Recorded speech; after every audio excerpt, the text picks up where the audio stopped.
Dans le cours des affaires humaines, nous rencontrons des situations qui piquent notre curiosité et qui parfois nous déconcertent. C'était le cas de la relation souvent délicate entre deux frères, et un incident les impliquant marqua à jamais mon esprit. Ces deux frères, je les appellerai Ken et George, avaient acheté des propriétés agricoles divisées par un petit fossé. Ce fossé, dont la largeur ne dépassait pas 1 mètre, mais dont les parois étaient abruptes, se remplissait d'eau, qui coulait de façon saisonnière, en fonction de la quantité de pluie tombée sur les champs entourant les deux propriétés. Ce fossé était enjambé par ce que l'on appelait affectueusement le pont. Le pont n'était en fait qu'une planche de bois, mesurant 5 cm d'épaisseur sur 20 cm de largeur par 1 mètre de longueur. Il permettait à quelqu'un de traverser le ruisseau sans avoir à courir et à sauter. Pour traverser, on utilisait généralement le pont, mais parfois, il n'était pas disponible. Cette vieille planche représentait plus qu'un simple passage d'une ferme à l'autre.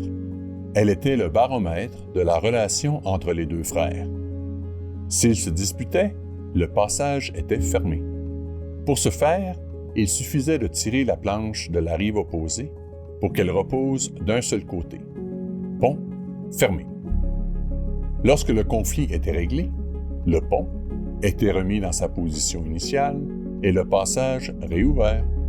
La fermeture pouvait être de courte durée, mais il arrivait que le passage soit mis hors service pendant de longues périodes, le temps que chaque partie examine la complexité des problèmes. Or, pendant une de ces longues périodes de délibération, le pont a mystérieusement disparu. Ken et George ont été confrontés à un problème inusité. Où un objet d'une telle importance avait-il été emporté? Comment quelqu'un pouvait-il s'emparer de ce bien précieux? Qui avait eu l'audace de retirer de la propriété d'autrui une telle commodité? Les divergences à l'origine de la dispute et de la séparation s'estompèrent lorsque le duo s'unit dans une chasse diligente à la planche volée. Ils fouillèrent la majeure partie de la région, mais pas un seul éclat de bois de cette planche ne fut découvert. Cependant, à partir de ce moment-là, la relation entre ces deux hommes changea remarquablement.